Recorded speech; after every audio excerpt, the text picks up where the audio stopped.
When I first saw the controller, it was eye-opening.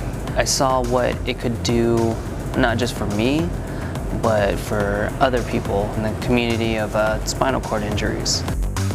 My name is Mike Luckett. I am a U.S. Army retired captain, and I am the social media manager for Warfighter Engaged.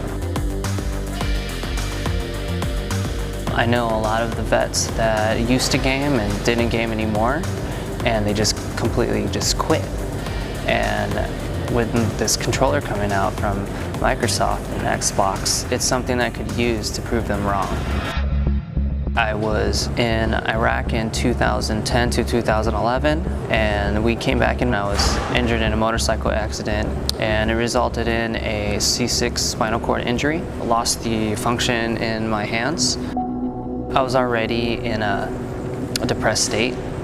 I couldn't even function on using the keys or using a trackpad or any of that, but I was determined to play video games again.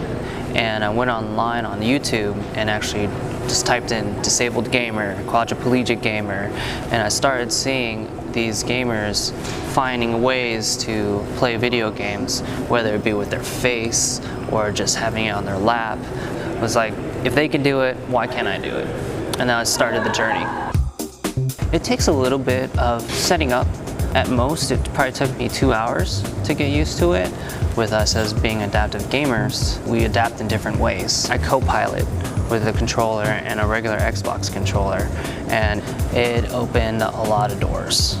Once I found out that I could game competitively again, I was able to just apply that to everything else. Like this past Sunday, I actually did a Spartan race. That was physically challenging, but I was already mentally tough that I was able to do it and just grind right through it.